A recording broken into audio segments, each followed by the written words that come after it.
Maaleykum ñu ngi leen di gërëm parce que toogaay bi yàgg na te yéen a ngi ko def ak patience wante léegi mu jeex te ci seen liggéey la li ngeen def fan yi moo gën a metti ñu di leen ci massaw maa ngi doon entrer en contact ak Absa Anne ba léegi la ma rappelé parce que loolu duñ ko bàyyi dinañ seet les voies et moyens pour topp ñi nga xam ne ñoo ko doon brutaliser dans l'exercice de ses fonctions jigéen buy liggéey accepter di liggéey dem di liggéey liggéeyam boobu ku ko ci waxul jaaraama aussi mënatoo ko sonal loolu moo tax ñun itam ñu ngi nekk ak yéen di réaffirmer suñu ànd ak yéen tey nag ñëw ngeen wuyu si Yewwi Askan Wi ci wuyu bu am solo bu ñu apprécier mais dañ bëggoon ngeen may ñu rek ñu jaale xale yi nga xam ne ñoo fi jóge di ko jaale seen famille di massawu ñi blessé di leen ñaanal wér di leen massawu yéen journalistes yi ak ñëpp ñi nga xam ne brutalisé nañ leen waaye nag ngeen may ma nag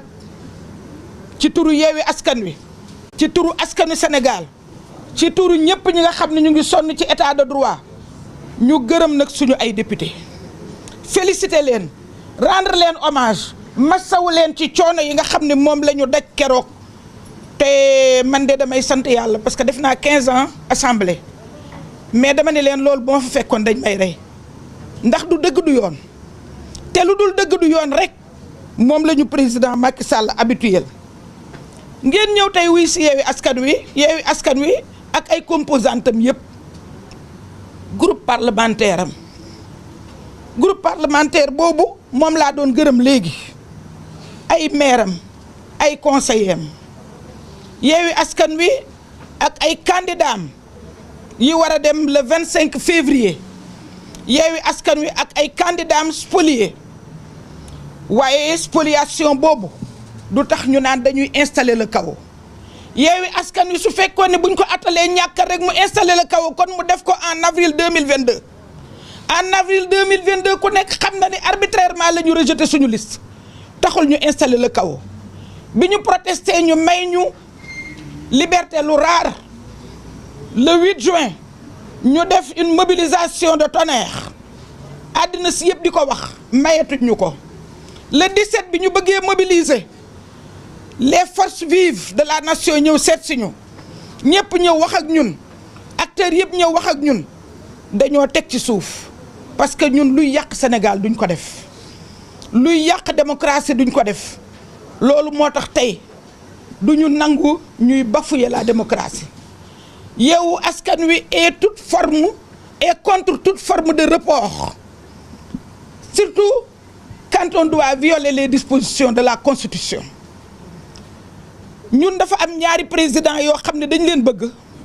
nekk nañ fi ba jeexal muy président Abdou Diouf ak président Ablaye Wade président Abdou Diouf dañ ko tuddee woon gardien de la Constitution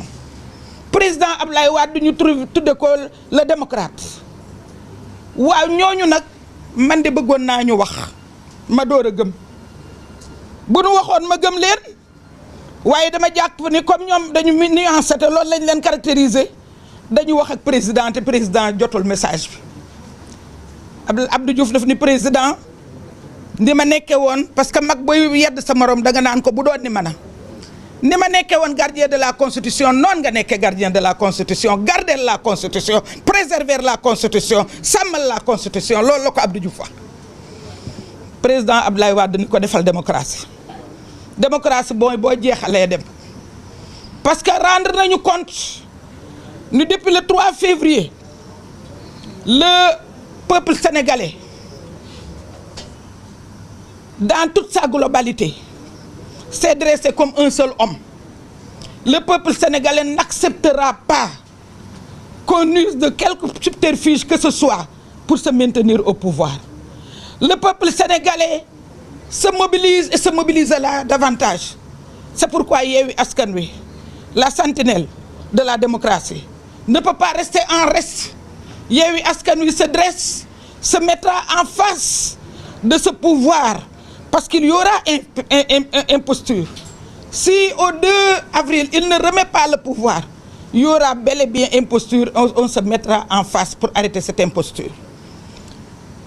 Donc, président Ablaye Wade ak président Abdou Diouf,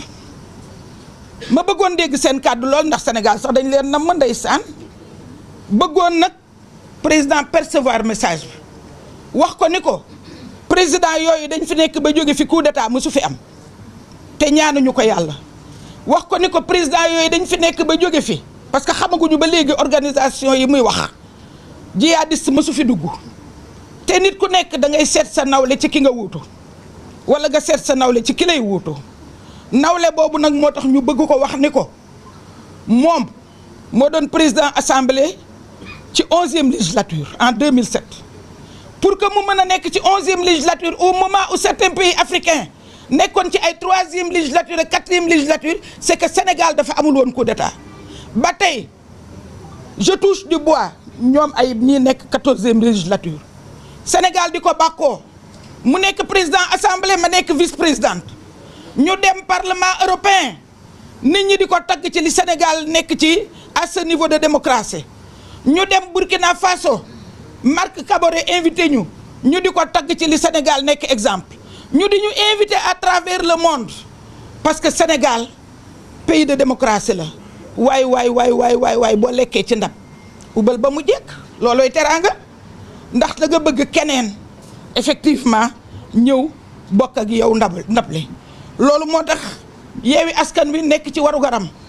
warugaram moo di ñu ànd ak peuple sénégalais bañ bépp report ndax li nga xam ne moo xew ci Yewwi Askan Wi encore une fois exception wu Yewwi Askan Wi la est-ce que exception wu Yewwi Askan Wi la mooy peuple bi na la ñor exception wu Yewwi Askan Wi mooy fàtteel sa bopp exception wu Yewwi Askan Wi mooy xamuñu luy opportunisme exception wu Yewwi Askan Wi mooy li nga xam ne moom la peuple bi bëgg parce que peuple bi benn baat la am peuple bi muñ na les restrictions de liberté doon xaar le 25 février peuple bi muñ na injustice yi am doon xaar le 25 février peuple bi muñoon na justice non équitable di xaar le 25 février peuple bee ngi doon penser ses plaies peuple bi mujjoon na la cherté de la vie au même moment muy gis bamboula boo xam ni dafa xam ni ñu ko def xamuñu lan mooy priorité des dépenses publiques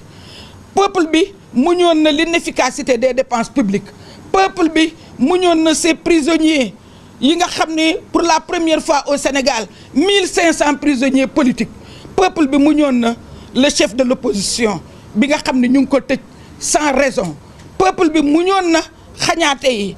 peuple bi muñoon na refus de participation bi nga xam ni ku nekk am na ci droit suñ la téyewul ca parrainage ba ñu nga lay tëj wala ñu lay wutal yeneen yoo xam ni mérité woo ko kon peuple boobu tey moo dressé wu ànd ak Yewwi Askan Wi di leen dig ni leen ñu ngi ci seen wet Yewwi Askan Wi di leen dig ni leen dinañ ko xeex dinañ ci ànd ak yéen te nag taluñu dara am na luñ ñu bërëxal léegi di ñu ko laaj loolu talaguñ ko report bi la ñuy wax pour que report boobu ñu acté ko le 25 ay élection am le 2 mu passé le témoin report boobu la ñuy wax lijjanti ko ba pare door a lijjanti lenn loo xam ni ñu ngi koy wax pour nous divertir ñun jàpp nañ ni leneen luñ fi wax rek dañuy divertir ñun nag ñu ngi leen di gërëm di leen sant.